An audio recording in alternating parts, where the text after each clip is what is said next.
I always like to start with what registered dietitians kind of actually do, right?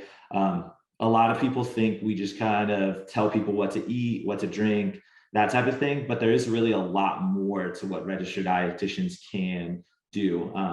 We're in hospitals, so pretty much every hospital in the country will have a registered dietitian on staff to see patients and kind of help with their nutrition while they're in the hospital. Their outpatient settings as well. We counsel on diabetes, kidneys, general nutrition, anything like that. We run a lot of food service operations as well. So most of your big food service operations, so within a school or a hospital, are generally going to have an RD somewhere in there to help ensure quality and that things are being done right. Obviously, in Riley's role, there's roles like that for us as well. So we do a little bit of everything beyond just telling people what to eat and drink. So what we're going to kind of discuss today, we're going to discuss kind of just general nutrition guidelines that I always like to go over. If you were in this last year, it's going to be a lot of similar stuff that we heard last year, but that's the basics of nutrition. It doesn't change too much from year to year, but it's always good to hear it again. So we'll discuss general nutrition, then exercise nutrition, hydration. We'll talk a little bit about supplements, fad diets, and then just a general review. So just kind of some like day-to-day nutrition guidelines. I like to live by the 80-20 rule, which means 80% of the time, you're going to follow a good, healthful general diet. So lots of fruits and veggies, good lean protein, healthy carbs, and we'll kind of go into all that and what that kind of looks like as we work our way through. So that's 80% of the time. And then the other 20% of the time is really the food that kind of makes you happy. Maybe not the stuff that necessarily fits within that, general healthful diet idea, but your cookies, your cakes, your sweets, those kind of things that we generally consider maybe not the best for us food. So that's kind of how you do that 80-20 rule, or that's kind of just the general guideline. When it comes to that, you can do it in like a cheat meal, cheat day, or just kind of snack, throughout the day day to day on those things you really like. I really like, those frozen freeze pops. It's really random, but that's kind of a big part of my 20. I'll usually go through a pack or two of those a week. And that makes up a big part of my 20. So 80-20, and that can vary a little bit, but that's the basics of it. Plan ahead, right? Eating well for both general and for exercise just takes a little planning ahead, whether it be the night before or in the morning or, on a Sunday to meal prep. It's just a little bit of planning ahead goes a long way so that you don't get to a day and you're like, I have no idea what to do. And then you kind of just scramble around, find something that might not be the best option for us or may not fuel us fully through exercise. So just a little bit of planning. I always like to say eat breakfast. It doesn't necessarily have to be breakfast, but good general rule of thumb is to eat something first thing in the morning. A lot of us kind of have issues with our stomach in the morning. And that's understandable. If that's you, then, try to just a little bit of something, maybe kind of slow your body, ease your body into it, as opposed to necessarily waiting until lunch to kind of have that first meal. Try not to skip meals if possible, right? We don't want to go, especially when we're kind of fueling for exercise, you don't want to go huge blocks of time without eating anything, right? That kind of, you think of your body as kind of like a gas tank, right? You kind of start it off full, and then, if you're skipping meals, it just kind of continues to go down. Whereas if you kind of eat consistently throughout the day, it just kind of stays at that nice kind of level as opposed to a big drop off. And then include whole grains, lean protein, and healthy fat with each meal / snack. And we'll kind of discuss what that looks like, but that's just a good general rule of thumb. So general plate, right? This is the Choose My Plate that the government puts out now, and it's really good. I like it a lot. I think it's super visual and it's very straightforward, right? So depending on what you're doing, you want 1/4 to a half of your plate as a carbohydrate. 1/4 of your plate will stay protein, and then 1/2 to 1/4 of your plate is that veggies or fruits. And we'll discuss when those carbs versus veggie / fruit kind of change based on your activity level for the day. And then fluids, you always want to be drinking water of some sort throughout the day. And with meals, it's generally a good idea to have, a glass, a bottle of water with your meal. So this is kind of easy training / weight maintenance. This is just general day-to-day, right? A normal, easy day, a little bit of activity, maybe not too much, right? So you have half your plate is kind of those fruits and vegetables, okay? And then you have your whole grains or your carbohydrates. Over here is a fourth of your plate, and then that good lean protein is going to make a fourth of your plate, right? So that's kind of your general day-to-day. This is the go-to for me on just general days, right? This is the easiest one to follow, or the general one to always think of. So moderate training, okay, about the same, right? Vegetables are going to be a little bit less. Carbs or grains, are going to go a little bit more, and protein is going to stay about the same, right? So this is maybe a harder training day. Maybe you had a hard exercise, you did some sort of fitness class. That's when you want to change it here. And then a hard training / race day, right? So this is if you're, running, a half marathon or a 5K or something like that, right? Or doing a really hard training session. Protein's going to stay the same. Those fruits and vegetables are still there, but now they're just a quarter, and then grains kind of take over, okay? The reason that these change as you go through is because carbs are a primary source of energy for exercise, right? So as you increase your exercise or your activity over the course of the day, you want to replace those carbs and or get more carbs in as you work harder, right? So that's why you can see based on the training level, those carbs kind of increase. Grains, it's labeled as grains here, but generally carbs. So good general thumb, carbs are a primary source of energy, carbohydrates, and the need increases as your activity increases. Protein stays the same regardless of activity level from day to day, and we'll discuss what your protein need is here in a minute. But that's why you don't see protein change at all, because regardless of activity, your protein should be around the same on a day-to-day basis. So what are our kind of sources of protein, right? So we have our high protein foods. Those are generally going to be your animal products. So your eggs, beef, fish, poultry, milk, yogurt, dairy products, things like that, as well as, some of your nut butters, and then beans as well.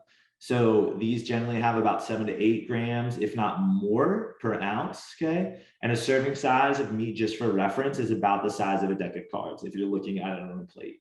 So that's going to be one serving of meat, which is about 20 grams of protein.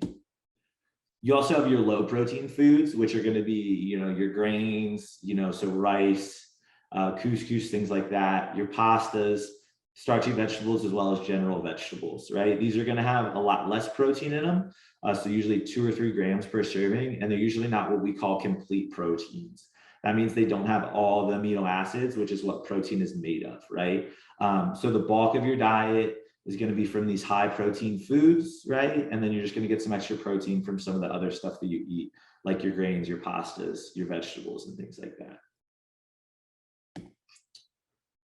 So how much protein do we need? Protein is the building block of muscles, so it helps with repair as well as body composition and physical activity, right? So to maximize this, you want to aim for about 1 gram per pound, right? I have 1.6 to 2.2 grams per kilo. Easiest way to think about it is one-ish gram per pound, right? And that may be a little high to some people, but if you shoot for that and end up under it, you're still maximizing your muscle repair, recovery from exercise, and all those types of things. So the easiest way to think about it, just 1 gram per pound. Ideally, you want to spread your protein out over the course of the day, right? So, 4 to 5 servings, a few hours apart. So, 3 meals and then maybe a snack or 2 in there is kind of the best way to do it. And then some research shows that if you're going to eat above, right? So if you're going to overeat something, it's actually better to overeat protein for body composition, and you don't gain as much weight if you're overeating protein. So some interesting research there. But general rule of thumb for protein, 1 gram per pound, regardless, male or female. So now we have your carbohydrates, right? So those are going to be your breads, your grains, as we saw on the pictures there, your cereals, your pastas, potatoes, corns, generally what we think of is carbohydrates, right? Dairy products, while also going to have protein are also going to have a fair amount of carbs in them, depending on the dairy product, primarily like your yogurts and your milks. Fruit is pretty much all carbs, right? So fruit is just going to be sugar, which sugar is carbs. So fruit going to have those carbs in them. And fruit is a great, workout snack and things like that, which we'll discuss as we get into exercise.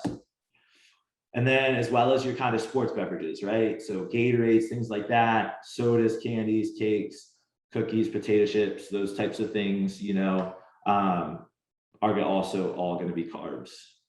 And then, kind of your starchy vegetables, and your vegetables are going to have a little bit of carbs in them, but they don't really considered in that carb category. So fat, right? So fat should come from heart healthy fats and oils. These are going to be your kind of nuts. So peanuts, almonds, cashews, walnuts, any kind of nut really. Your oils, right? Olive oils, peanut oil, canola oil.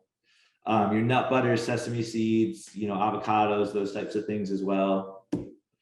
And then fish, right? Fish is going to have a lot of fat in it, and generally a lot of good healthy fats, right? So salmon, tuna, shrimp.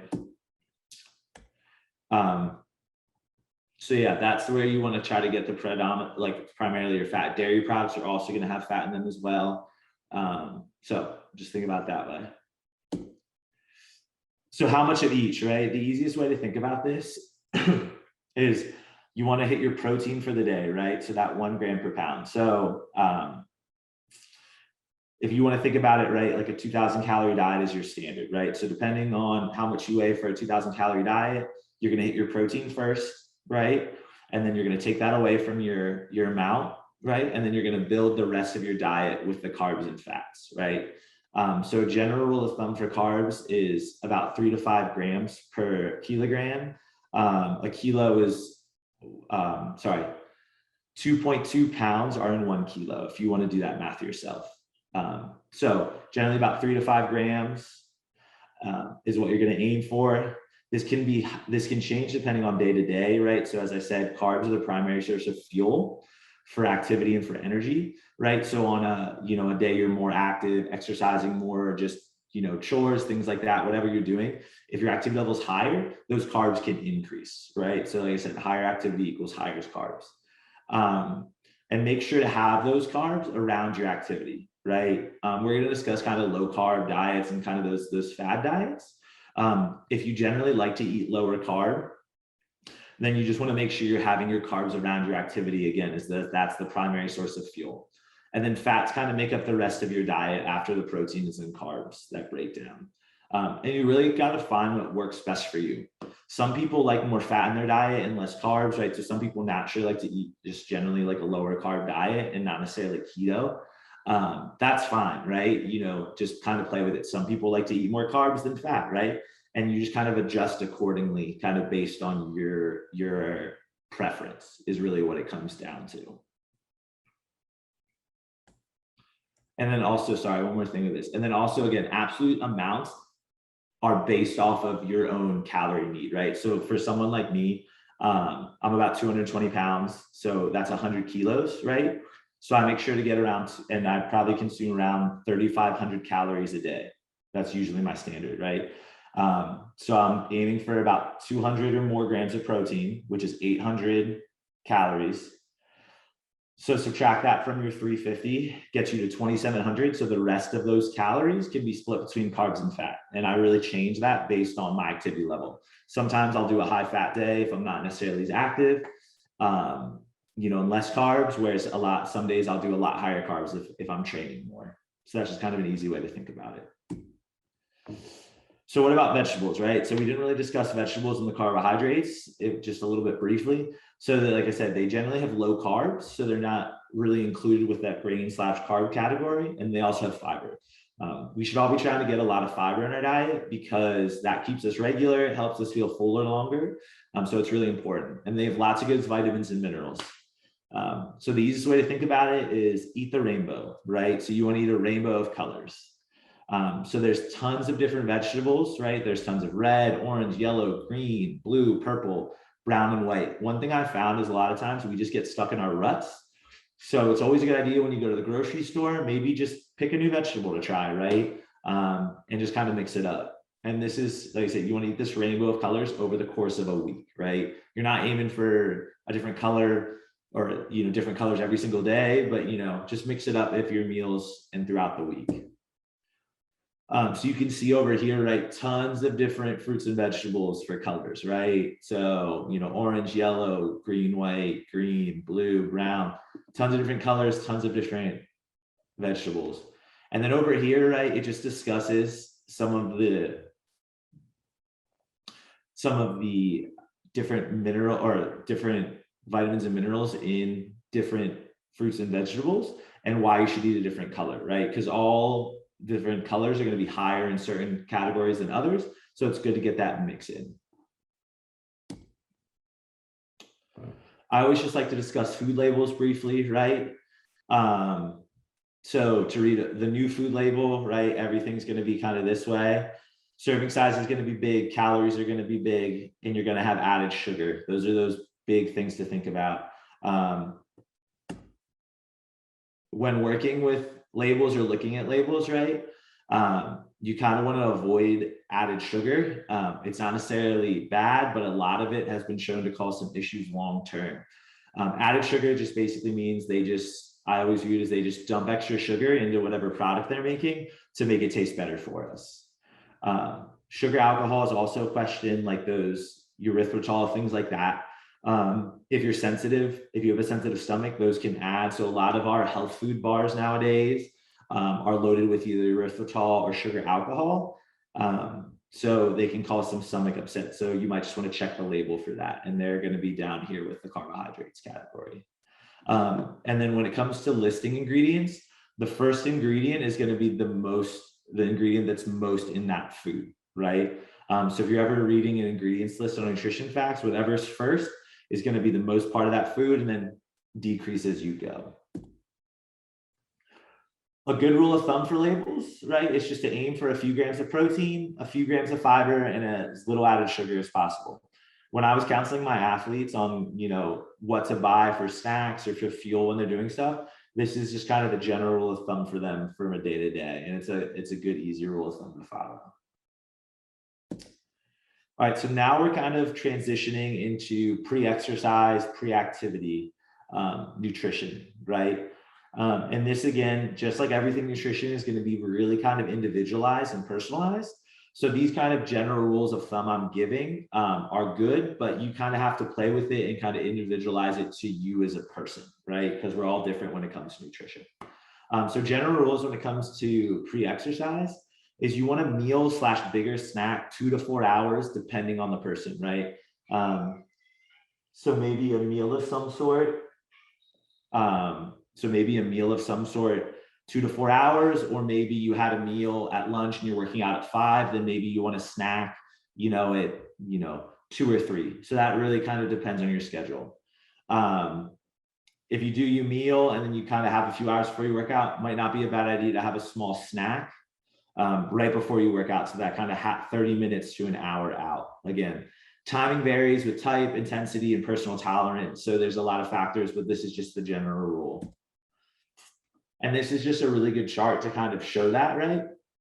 The composition of the snack and or meal, right? So about 4 hours before, which is when you would have a meal, right? You're going to have, half of it is going to be carbohydrates, because again, carbohydrates equal energy, some protein and some fat, and then overall volume increase or decreases as we go towards that exercise, as well as the breakdown, right? So fat and protein decrease a lot quicker than carbs, because fat and protein take a lot longer to digest than carbohydrates, whereas carbohydrates get into your system quick, go to your muscles, and get used for energy and fuel for activity, right? So this is kind of the easiest way to think about it.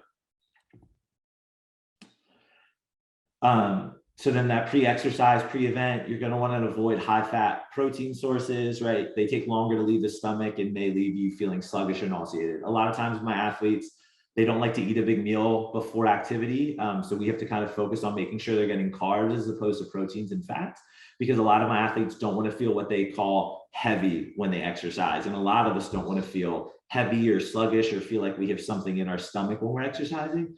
So that has a lot to do with what we eat right before, right? So like I said, protein And fat take longer to digest. Carbs are going to be a lot quicker. So that's what we're going to have closer to exercise as well as during exercise, which we'll get to in a minute here. So pre-event, pre-exercise again, as that really, sorry, my cat's trying to come up here. So you want to choose a high carb fuel, like I said, just carbs, because carbs are the primary source of energy. And that's going to be about 100 to 300 calories, depending on your activity level, as well as your size, right? So bagels, pretzels, fruit are always a great snack, oatmeal. Notice kind of all of these are pretty much solely carbohydrates with very minimal fat and or protein in them. So then during nutrition, right? So we really don't need any sort of snack or carbohydrates during exercise unless we're exercising over an hour, right? So if you're doing a triathlon or a half marathon or a longer run, right? That's when you might want some during nutrition. But if you're just kind of doing like, you know, your 45-minute class or, you know, a quick workout between lunch or something like that, you really don't need anything during your activity, right?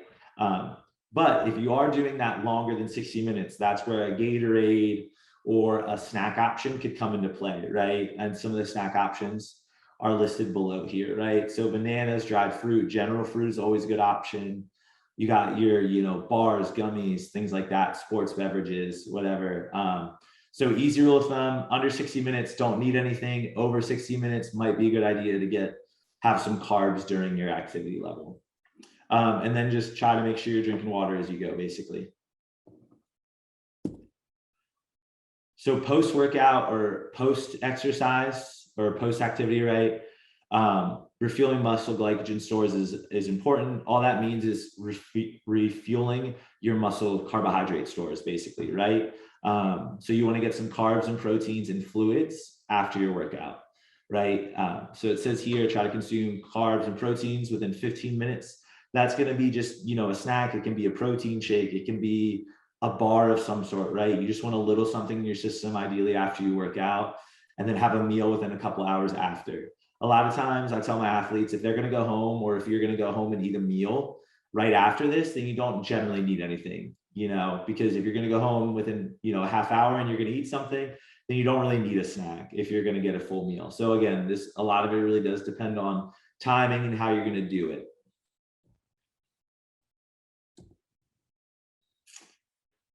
So then we have hydration, right? So easiest way to make sure you're hydrated throughout the day is just going to be to look at your urine when you go to the bathroom, right? And we kind of have this chart here, handy chart, right? This dark yellow isn't the best, and you know, it gets better as you get more clear, right? You want your urine to be more of these top two from your day to day, making sure that you're hydrated. There's no true amount for everyone because again, just like nutrition, the amount of fluids you need day to day different, right? It depends on how much you sweat, how active you are, right? So that's why urine is going to be the easiest way to kind of tell. A good kind of just general idea is to always try to before bed, that last time you use the bathroom before bed, is try to have it more of these clear colors, right? So you're hydrated going to bed. If when you exercise, you're a heavy sweater, or especially, you know, in Birmingham in the summer, I don't know about you, but I sweat a lot. So I try to add some sort of sports beverage or some sort of electrolyte replacement with my water. So I do Propel a lot, which is a no calorie electrolyte replacement. It also adds flavor to my water, so it just tastes better. So I pretty much use Propel every day, but you know, there's other options like Gatorade, right? Again, if we're doing over 60 minutes, or a Gatorade Zero is a good option if you're doing under 60 minutes. Body Armor is another brand that's really big right now. That's a decent option as well. You could also just salt your food more, right? If you're adding salt to your food. If you have like a high blood pressure or hypertension, this is something you're going to want to talk to your doctor about, right? If you're a heavy sweater when you exercise, but still kind of have some issues with blood pressure, that's going to kind of be something you work out with your doctor on what they want you to do. But again, very individualized. If you are kind of a weekend warrior or do kind of, you know, some sort of race or event on the weekends, just kind of be aware that alcohol and caffeine can affect performance, right? So just kind of something to consider. And then as well, not just water can hydrate you, right? So milk, sports beverages, and actually some foods, right? So a lot of fruits are high water content. So if you find it hard to drink a lot of water, maybe, or replenish all your water from a heavy exercise or a heavy sweat day, eating something like grapes or watermelons or something like that, those high water content foods are also going to help rehydrate you while you're getting some carbohydrates in to replace what you lost. So water is super important. And if you find yourself struggling with it, drink on a schedule, right? So kind of set reminders in your phone. People have those water bottles that tell you at what time you should be drinking, this amount. So whatever kind of works for you, but try to get in the habit of getting enough water in, because you can do everything right nutritionally, but if you aren't drinking enough water, it can mess everything up, right? Good little strategy that I've used for years is just having a glass of water or a bottle of water by my bedside when I wake up, and just drinking that first thing in the morning, right? Because we've just gone 5, 6, 7, 8 hours of sleep without anything in our system. So it's a good way to kind of kickstart our day, get us in that positive direction for water through the day. And it actually kind of helps start getting your gut going. So if you're one of those people who have trouble eating in the morning, drinking something first thing in the morning can maybe kind of help get rid of some of that and help you start to eat a little bit more in the morning. So just a good general rule. I always like to talk about sleep just briefly, right? Because just like water, you can have a perfect diet, but if you aren't focusing on sleep, it can mess everything up, right? So sleep is just as important as hydration and nutrition, right? We've probably heard this a lot, but again, I always like to bring it up. So try to keep a consistent sleep schedule, wake up at the same time, avoid alcohol and caffeine, as both can lead to less restful sleep, right? Caffeine, again, that's kind of your personal tolerance. I try to not have caffeine after 3 because then I have issues going to sleep. But if your one can have caffeine later, then that's fine. Alcohol may help you fall asleep faster, but then the sleep is generally worse. It's always interesting, I think, to look at. A lot of us as fitness trackers, I have a Whoop on my wrist that kind of tracks sleep just to see how those types of things affect themselves, or, food or, alcohol or caffeine affect our sleep. If sleep is a struggle for you, I recommend getting some sort of cheap fitness tracker that also tracks sleep, just so you can kind of see patterns. And it's just very helpful for us. So now we're transitioning to supplement, right? So know what a supplement means, right? It's supposed to supplement your diet. Ideally, you're going to be getting most, if not all, of what you need from your diet. And then a supplement is just an addition to that if you're struggling somewhere, or you don't have time for something one day, or things like that, right? I always recommend, just in general of thumb, for a healthy, active individual, it's just a multivitamin is always a good idea. Just a general multivitamin from a Walmart. You could get expensive versions of it. It's really whatever you like, right? This is more for my athletes, right? But I think it's good for everyone, just to be informed consumers. So these check the supplements so you know what was in it, right? So a lot of athletes sometimes get failed drug tests because they're taking a supplement and didn't realize something was in it. And it's a good rule for us as consumers just to know what's in our products that we're taking. And these 3 websites test supplements for what's in them. So they actually confirm what is on the label is what's in the supplement itself, right? So these are always good to look at if you're thinking about getting a protein supplement or any sort of other supplement. And then kind of building on that, do your own research, right? And looking and being an educated consumer.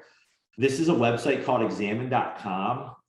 It has a premium version, but the basics of it is free. And it kind of tells you, if you're looking at a supplement, what it's effective for, how much the dose needs to be. So it can kind of help educate you on those supplements. And I'm going to kind of go into an example here on the next slide. And then Natural Medicines is a similar database to examine.com. It's available for free for UAB students and UAB faculty, I think. I don't know about employees, but similar idea, right? It provides the amounts that you need for the effect that you want, right? So then here's our example, right? So beta-alanine, okay, is a supplement. It's shown to enhance muscular endurance, so your ability to work out harder, basically, right? most studies, and I found this on examine.com for this, right? The effective dose in most studies is 2 to 5 grams a day, okay? This is a supplement here called Frog Fuel Ultra, right? So it's a protein / pre-workout supplement. So if you look on here, you know, it says power, speed, endurance, right? Which are things that beta alanine can kind of do. But if you look down at the package here, it's kind of hard to see, but there's 1.5 grams of beta alanine in here. So based on this, yes, the claim on the package is accurate, but is it truly that effective dose that we see in most studies? No, right? And that's how a lot of supplement companies and things like that kind of get around or can make claims on their product or their label, because they have a supplement in there that's shown to be effective in studies, but you need to make sure that the dose in that supplement is actually the dose that's shown to be effective in studies. Whereas in this case, it isn't. So it's just kind of about being an educated consumer. And that's kind of just what I was trying to show here. So just a couple more slides, right? And then we'll answer questions. So fad diets, right? Fad diets are just general types of diets, right? So you have your keto / low carb, low fat, intermittent fasting, Whole30, detox. When it comes to those diets, it's really kind of what is the best and sustainable for you, right? A lot of these diets aren't sustainable long-term, or I haven't really found people who've been able to sustain them long-term, right? But if they work for you, they work for you. And if you like them and can sustain them, that's awesome, right? But the goal of general nutrition and exercise nutrition is just kind of eating consistently, kind of in how we discussed throughout the presentation here. And honestly, the best diet is one that doesn't promise fast results, because whether your goal is weight loss, weight gain, healthy exercise, right? It takes time. So any diet that promises fast results isn't very good in my opinion, because just like anything else, it takes time to build a good diet, to gain healthy weight, to lose healthy weight, to build muscle, to fuel properly for activity, right? So all these things take time. So that's just a good way to think about it. So some just general considerations. If you want to make changes to your diet, whether, you know, for performance or for health, right? The easiest way to start is kind of start by tracking using an app or journal for a week. And this allows you to really see what you're doing, maybe where you're missing, like if you're missing meals or not getting enough water or not enough protein, fruits and vegetables, whatever that is. If you just start tracking for a little bit, it just gives you an idea of where you can start if you're not going to seek out professional help from a dietitian or someone like me, right? And then you can kind of pick and choose, because, you know, some general easy things, you know, sugar sweetened beverages, eating sporadically, or easy things that we may not realize we're doing. But if you track or just kind of look at what you're eating over the course of a week, you may see, and that's an easy change for you to make to work towards whatever your goal is, right? Consistency and routine are your friend, right? So same idea, regardless of your goal, consistency and routine are your friend.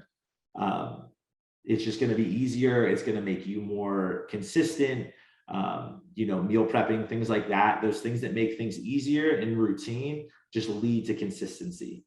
And even on weekends. So a lot of times we could stall out on our goals regardless of what that is, but a lot of people ignore the weekends. We may eat really well, really healthy, really for our goal over the course of the week, but then on the weekend, we don't eat consistently. We might eat till lunch or dinner, or, you know, we're overeating or undereating. And this can kind of all lead to stalling out on our goals. So a lot of times I just like to tell people to look at the weekends if they're struggling with whatever their goal is. And then just kind of some general keys, right? And this kind of just basics of what we covered, right? Find what works best for you. Nutrition is so individualized and so kind of for the person. So use the general guidelines we discussed today, but you ultimately have to find what works best for you. And that's really what it comes down to. The performance plate, or that general plate that I showed, is kind of be one of those easier ways, right? So depending on your activity, but you know, half fruits and vegetables, quarter carb, quarter protein. And then the carbs get adjusted depending on your activity, right? Easiest or simplest simplest-ish way to follow a diet, right? It's not as simple as just making your plate look like that, obviously, but it's a good place to start. The 80-20 rule, right? Enjoy your food, eat things you like. You know, I don't want to restrict anyone from eating certain things. And that's what happens a lot of times with these fad diets. So that's why I love the 80-20 rule, right? Because it doesn't take anything away. It's just being aware of what you're eating and making sure you're eating general healthful diet, but then the other time you're eating those things that you really like that may not be considered, you know, good for us, quote unquote, right? And you know, one bad day or meal doesn't ruin anything. And that's why I love the 80-20 rule, because it allows those kind of other meals or other days in our diet, you know, that a lot of these fad diets don't. And then eat the rainbow with a good amount of healthy carbs and lean protein. I know it sounds super simple and it isn't, but it's a good place to start. That was kind of all I had. So we got the next 20 or so minutes for any questions or anything like that.